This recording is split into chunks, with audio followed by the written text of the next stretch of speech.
नमस्कार, आप देख रहे हैं जनएक्सप्रेस, आपके साथ मैं आंचल श्रीवास्तव। बिहार में विधानसभा चुनाव को लेकर विपक्ष की तरफ से पूरा जोर लगाया जा रहा है। बिहार में इस बार बदलाव के लिए महागठबंधन कोई कसर नहीं छोड़ना चाहता। यही वजह है कि बिहार में इस बार एक के बाद एक रैलियों के साथ साथ सामाजिक समीकरणों पर जबरदस्त काम चल रहा है। सीएम नीतीश कुमार को सत्ता से हटाने के लिए अभी तक बिहार में राहुल और तेजस्वी की जोड़ी जद्दोजहद कर रही थी, लेकिन अब इस जोड़ी में एक और नाम जुड़ने जा रहा है। राहुल और तेजस्वी के साथ अब कदम ताल करने के लिए अखिलेश यादव भी अब बिहार के सियासी मैदान में ताल ठोकने आ रहे हैं।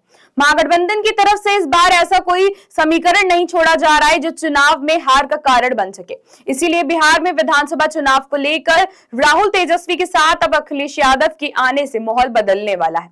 उत्तर प्रदेश के राजनीतिक मैदान में आजमाए गए पिछड़ा दलित अल्पसंख्यक यानी पीडीए पॉलिटिक्स को अब बिहार में भी इस्तेमाल किए जाने की चर्चा चल रही है। लखनऊ से लेकर पटना तक के राजनीतिक गलियारों में पीडीए की चर्चा है। बिहार में अभी तक राहुल और तेजस्वी की जोड़ी ने प्रचार की कमान संभाल रखी थी, लेकिन अब इंडिया गठबंधन अपने संगठन का विस्तार करने जा रहा है। बिहार में इंडिया गठबंधन इस बार नीतीश कुमार से निपटने के लिए ग्राउंड जीरो पर जबरदस्त तैयारी कर रहा है। अखिलेश यादव ने बिहार में पहले ही राष्ट्रीय जनता दल को समर्थन करने का ऐलान कर दिया है और यूपी में जिस तरह से पीडीए को कामयाब बनाया है उसी तर्ज पर बिहार में बदलाव की बयान लाने की कोशिश हो रही है। इंडिया गठबंधन को इस बार काफी उम्मीद है कि अगर बिहार में ठीक से काम नहीं हुआ तो बदलाव तय है।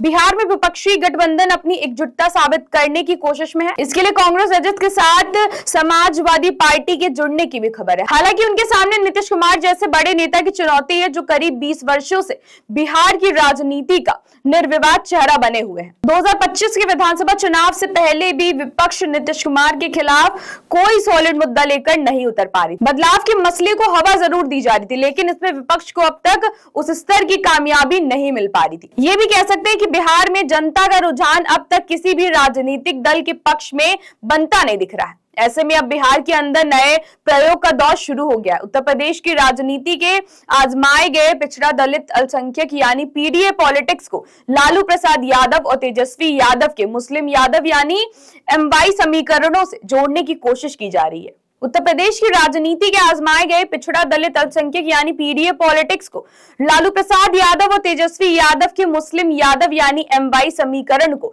जोड़ने की कोशिश की जा रही है। ऐसी खबर है कि 28 अगस्त को अखिलेश यादव राहुल गांधी और तेजस्वी यादव की वोटर अधिकार यात्रा में शामिल होने वाले हैं। इसके जरिए अखिलेश यादव बिहार में दलित पिछड़ों को एनडीए के खिलाफ एकजुट होने का नारा भी दे सकते हैं। बिहार में भी यूपी के तर्ज पर विपक्ष को पिछड़ा दलित पर फोकस करने पर जोर दे सकते हैं। हालांकि बिहार में ये फॉर्मूला कामयाब होगा या नहीं इसको लेकर अभी कुछ कहा नहीं जा सकता, लेकिन जिस तरह की विपक्षी एकजुटता दिखाई जा रही उससे नीतीश कुमार को इस बार चुनौती काफी बड़ी मिल सकती है। अखिलेश यादव ने पिछले दिनों 18,000 एफिडेविट का मामला उठाकर बिहार के वोटर लिस्ट रिवीजन को कटघरे में खड़ा किया। चुनाव आयोग से तीखे सवाल भी किए, हालांकि अब कुछ जिलों के डीएम जवाब भी दे रहे हैं। इसके बावजूद विपक्ष की तरफ से वोट चोरी के मुद्दे को हवा दी जा रही। राहुल गांधी और तेजस्वी यादव के साथ अगर अखिलेश यादव भी रोड शो और जनसभा करते हैं तो जाहिर सी बात है कि बिहार में इसका बड़ा असर होगा।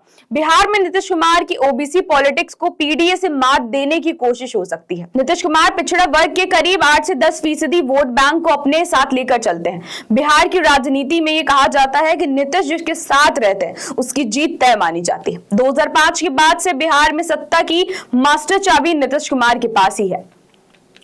2014 में जब भाजपा के नरेंद्र मोदी को अपना पीएम कैंडिडेट घोषित किया तो नीतीश कुमार भाजपा से अलग हो गए।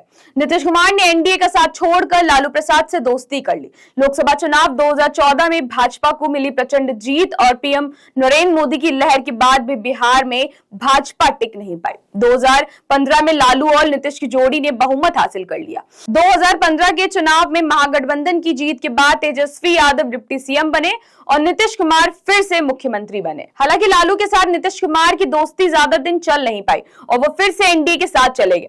2020 में बिहार में विधानसभा चुनाव में नीतीश कुमार भले ही कम सीटें लाए हों, लेकिन भाजपा उन्हें सीएम की कुर्सी से हटा नहीं पाई। फिर से नीतीश कुमार सीएम बन गए। हालांकि अब बिहार पर नीतीश कुमार की पकड़ उतनी मजबूत नहीं है, लेकिन फिर भी नीतीश कुमार को बिहार का बड़ा खिलाड़ी माना जाता है।